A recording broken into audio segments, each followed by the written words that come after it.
Hello, everyone, and welcome to another episode of Super Black. We are your host, Carl, And I'm Dan. and today we are going to cover one of my favorite books in a long time. I'm showing my hand early, Bitterroot, Volume 1. I hope you guys had a chance to read it. I'll give you a little spiel on what the book is about in case you haven't read it, and then Dan and I will hop into our thoughts. I gave my thoughts already. In the 1920s, the Harlem Renaissance is in full swing. And only this, Dan, before I do this, how do you say their last Mm-hmm. name? Oh, don't even get me started with that one. I had to just kind of glance over it and just make a mental note as I was going. Sangari? Let's go with Sangiri. Yes. Sangari? I'm going to go with Sangari. Sangari. Oh, God. I'm leaving all this in, by the way. In the 1920s, the Harlem Renaissance is in full swing, and only the Sangari family can save New York and the world from the supernatural forces threatening to destroy humanity. But the once great family of monster hunters has been torn apart by tragedies and conflicting moral codes. The Sanghieri family must heal the wounds of the past and move beyond their differences, or sit back and watch the force of unimaginable evil ravage the human race. Well written by David F. Walker and Chuck Brown. And I was completely blown out of the water by the art by Mr. Sanford Green. I mean, I was a big fan back when he's doing the Power Man and Iron Fist book. Mm-hmm. And he definitely stepped up his game in this book as well. It was beautiful, and we spoke a little bit off air about it, and I mentioned it was a really quick read for me because I realized his artwork just made it that I didn't even have to really concentrate on the words. I can tell what was going on just by the action alone. I agree.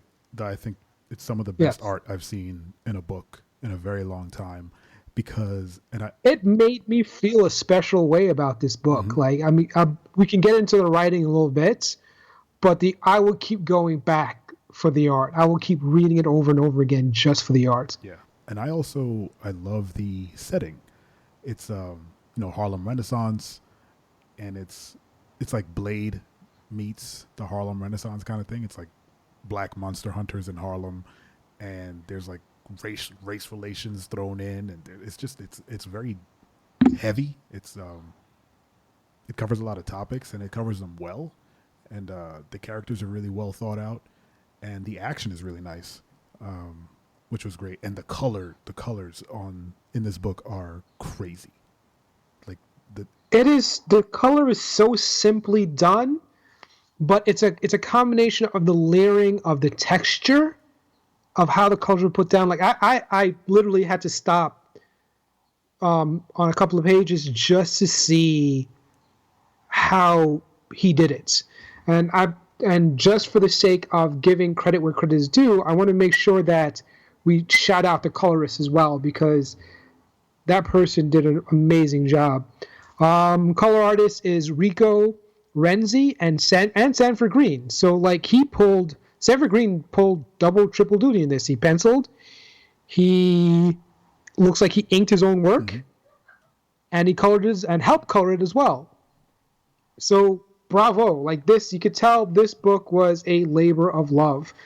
I'm sure anybody that has heard me before has that's like one of my favorite phrases is labor of love. And wow, I'm going through the book right now as we speak, and I just can't help but to say wow Mm-hmm. on every single page. Yeah. And I especially love the storytelling in that it really paints an interesting view of the Harlem Renaissance, and it gives us a very unique, which is something that you don't get to, well, I won't say you don't get to say, but it's something that's very appreciated where you get a very unique story with a twist to kind of a common theme. Monster hunting is not new, Mm-hmm. but black monster hunting is not, widespread. And then also black monster hunting in the Harlem Renaissance, like there's so many layers to it, and then they crafted kind of their own sort of like Fifno, and they had like these power gauntlets, and they have like their own terminology and their own technology that helped combat this force. I thought that that was really well thought out, and it showed a lot of care from as an artist and someone who's currently writing books and has written books. How did you appreciate the flow of Volume One of Bitterroot? It was really well crafted in terms of, and I've said it before, that it was a really quick read.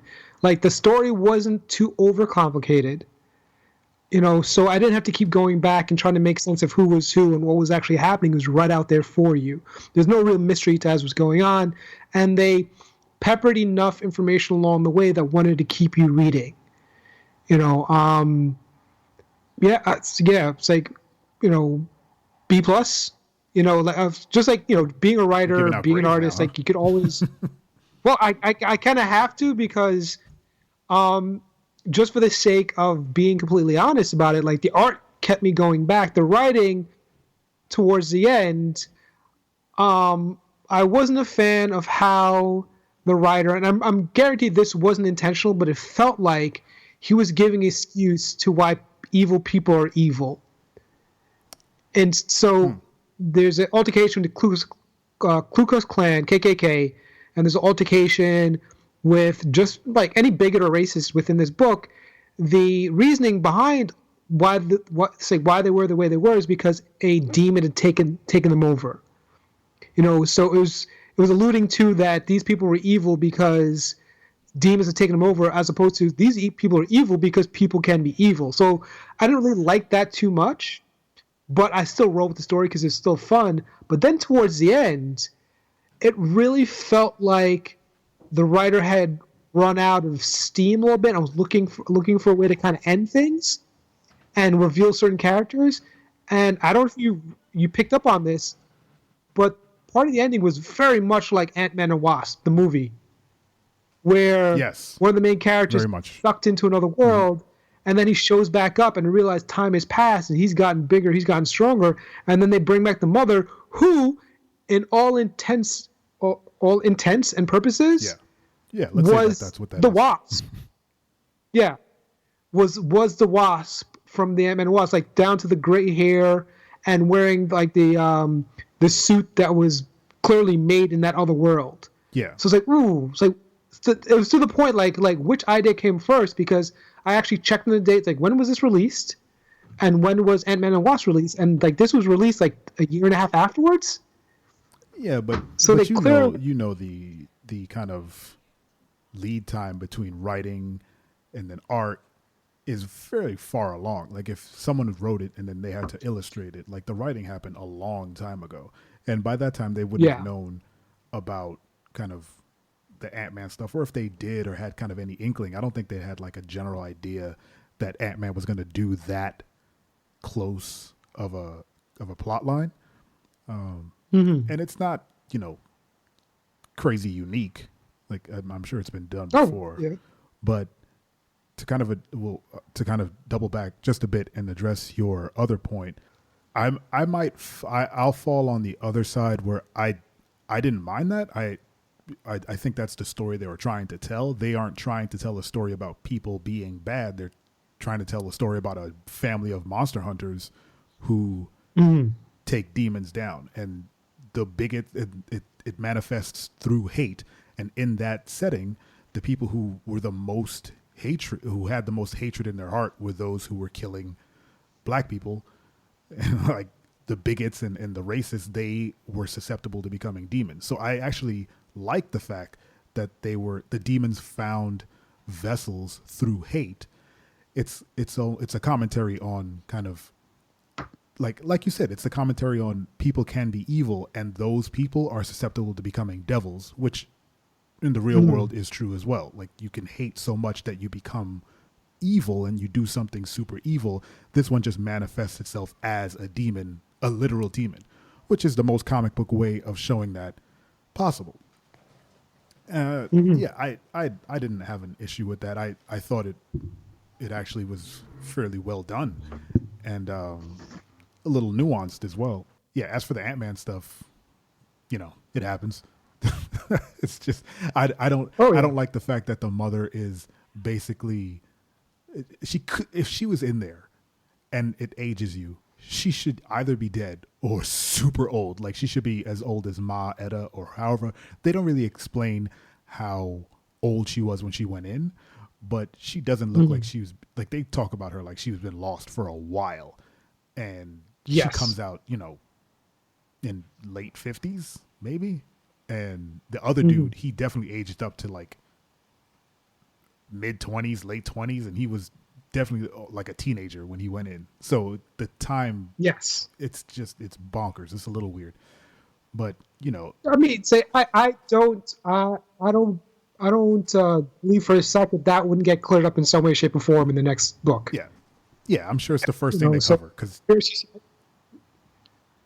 Go ahead. no, I was like, I'm sure it's the first thing they cover because I mean, the first thing he comes out, he's like, "Dude, where you been?" And he's like, "We'll have time for that later." But yeah, He's this big broad dude that's just filled out completely. He's like, what the he hell? got scars. He got a new happened here? outfit.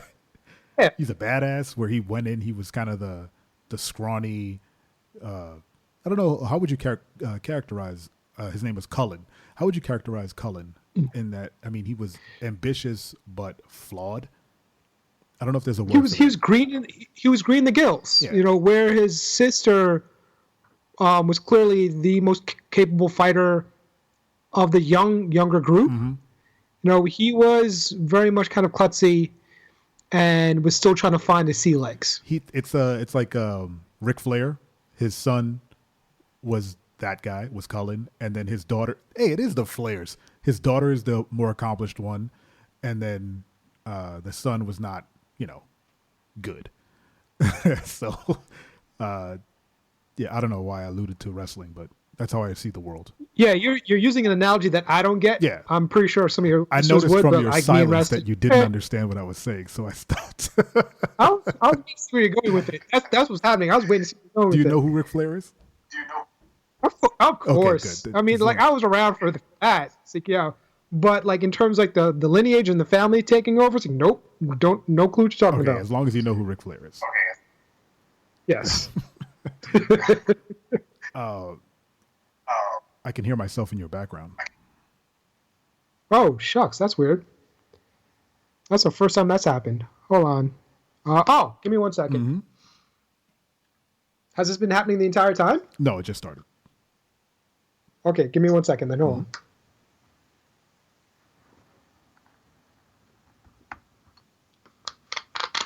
Is this better? Yeah.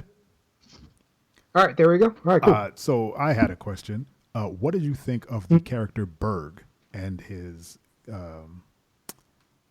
dialogue and just the character itself? It's like because I grew up on comic books, you know, I recognize the trope very quickly. It's like this is essentially the Beast character, where you have this big brolic dude that speaks very eloquently.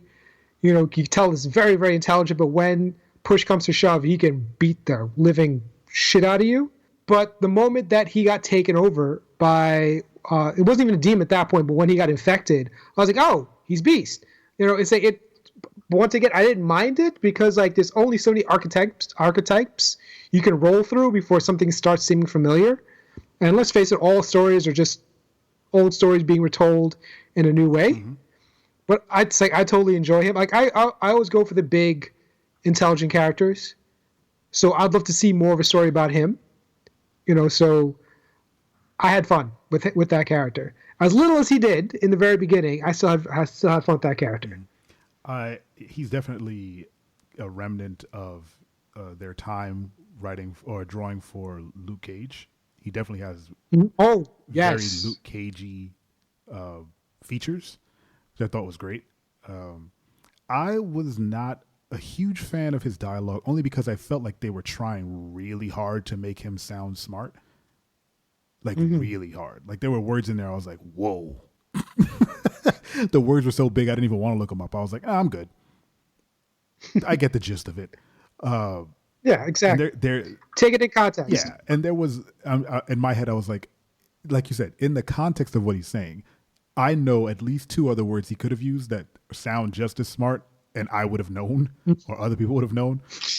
And so you're trying super hard to be very intelligent, and I don't know. It almost feels like if this is Berg's character, where he just drops big words like that to sound smart, great. But if this is the writer like flexing, then you lost me.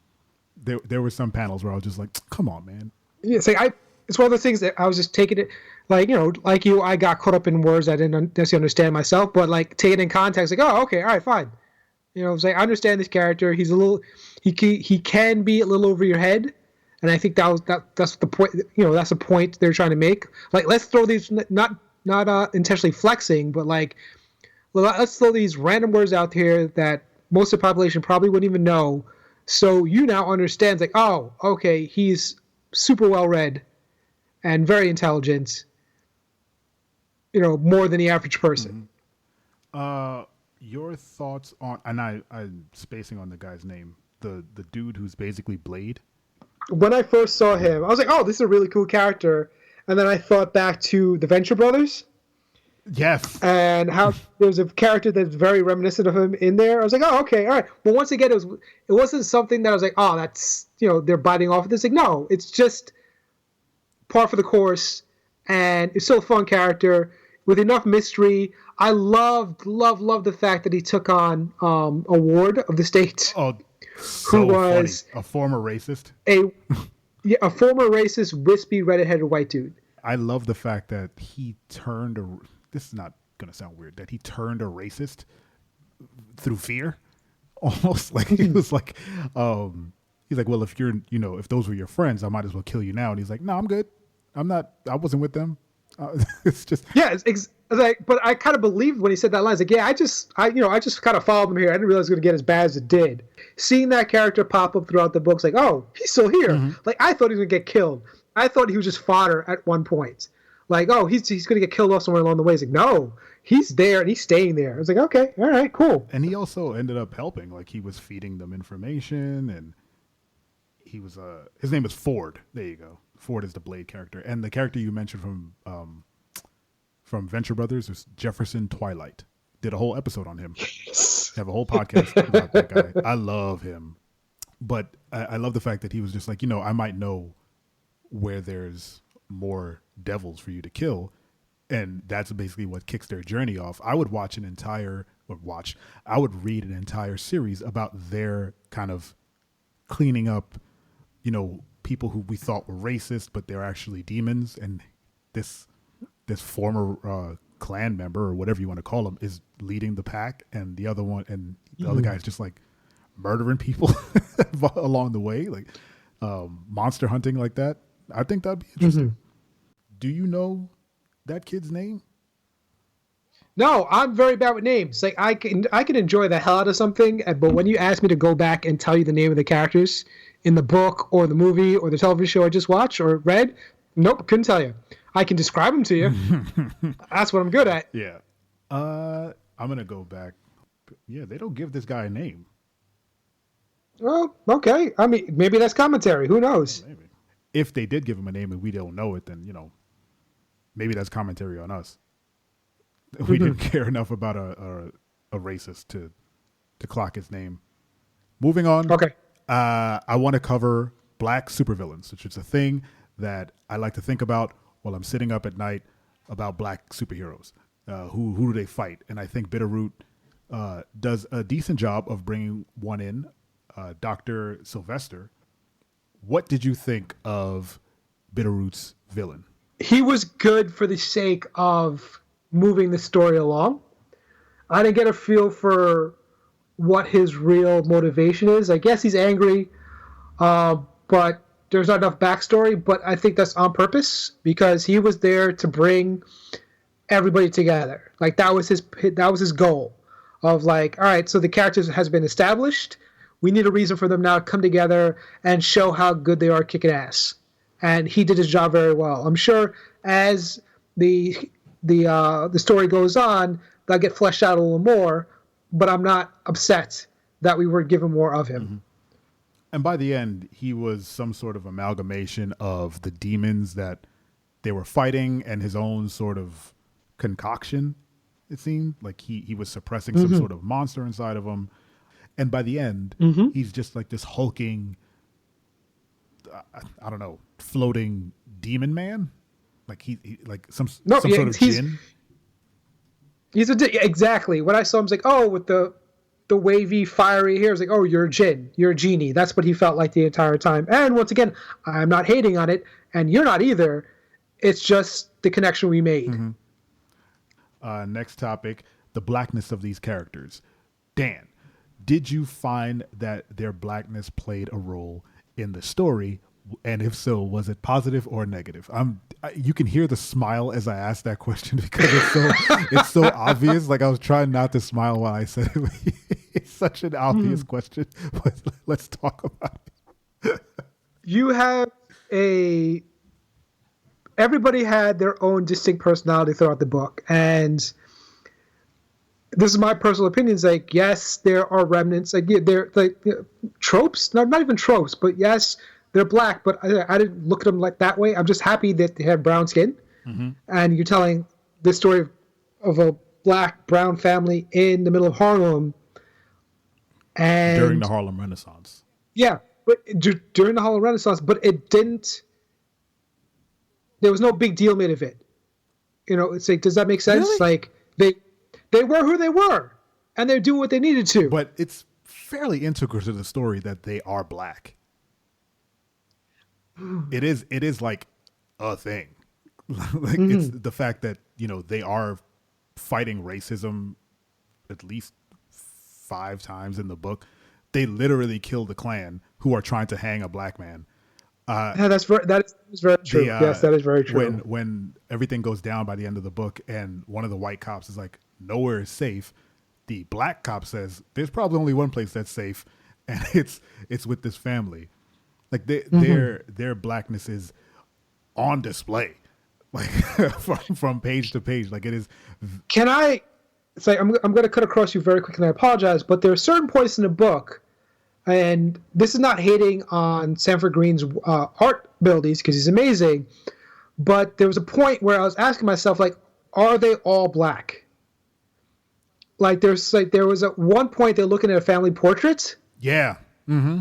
And I couldn't tell. It's like, are they a family, but they come from different walks of life, and they just so happen that this group of them happen to be black? You know, are they mixed in some way, shape, or form? Because, oh man, help me with names, guys. I'm sorry. When they pulled in the uncle that nobody liked, and yes, he's light skinned, but his hair texture Enoch. was. Oh, Uncle Enoch, yes. His hair, his look, I wasn't too sure what he was. Yeah. Does that make any sense? And should that even matter? But I was just curious at that point. No, but I think you are right. I am actually looking at the panel right now. I'll put it in the show notes. Yeah, I think it was a multicultural family. Maybe I think Ma Etta was black and she belonged to kind of a multicultural. Maybe she was an orphan or something, because there's definitely some, you know, Asian people in this picture. Yeah, I think maybe Ma Etta is the black branch of this kind of network of monster hunters. Maybe that's it. Like she had her kids, and then she kept saying she was losing family members. So I don't think they necessarily. You know, I don't know. Maybe they do consider everyone who fights monsters the same way they do as family. But there's definitely probably other branches of this family who just aren't black, and which is amazing. I think is great. I think Ma Etta taking them to Harlem and setting up, and then becoming that kind of crutch in the city fighting monsters is awesome. Yeah. It's like the moment I saw that, the first thing I thought was like, am I misreading this image? And if I'm not misreading the image, I'm enjoying this even more. Yeah. Like there's a deeper story that they're not telling just yet. And I love to see them branch out and tell those stories. Because it's like, you know, I identify as a black male, but I'm Trinidadian and my last name is O'Brien. There's a lot of different cultures running through me, you know, so that's like, seeing that made me identify with the story even more. Yeah. Agreed. Yeah. I love the fact that it's not, I mean, like you said, Uncle Enoch, he's not like Ford. Like it's a nice eclectic mix of characterizations, which I think is beautiful. And the fact that they are all family in one way or another, whether it be through blood or through hardship or through, whatever. I think that's great. And like you said, that picture of whoever that family is, they made a point to zoom in on that family. Like it's intentional. It's like a whole panel of like, this is the family she's talking about, and they're not all black. That's special. But yeah, I would love to see like Bitterroot International, like where it goes. Like, is there one in China? Is there one in the Caribbean? Is there one in Japan? Are they fighting monsters as shoguns? That'd be dope. See, it's funny that you say international, because this series has drawn parallels to another book series that I love as well, called Monster Hunters International. I tried reading that. It's like it's a fun series of books where it's a family of monster hunters who get paid by the government under the table to come together and literally just fight vampires, werewolves, zombies, you name it. And there's different factions of monster hunters throughout the world.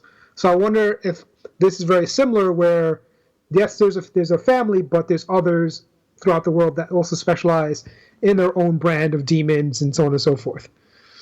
I would hope so. I think that'd be really cool if there was different types of monsters that people were hunting depending on where in the geography they reside. Like maybe different portals open up in different cities and they bring out different, versions of demons or, intergalactic type things. That'd be really cool. All right, Dan, where can they find you on socials? You guys can find me at _basement_monster on Instagram. That is the only place you can really find me, because I don't post anywhere else. You can also find me at thebasementmonster.com. And if you're interested, you can purchase my books on Amazon. Right now, I have The Carnival Prince, which I wrote and illustrated. I also have The Masquerade Dance, which I illustrated for the amazing Carol Michelle. For Caribbean Reads. And I have one other book coming up within the next few months that I'm going to be dropping hints to as the weeks go on. So stay tuned. Awesome. You can follow Superblack at SuperBlackOrg on Instagram and Twitter. Head over to superblack.co to get the rest of our episodes. Please support the show by telling a friend or two or three, or tell your grandmother, tell your boss, doesn't matter. We invite all people to listen to our ramblings and words. Have some fun with us. Thank you guys for listening. We will be back with a new book to read and review in the next episode. Have a wonderful day, guys. Peace. Full stop.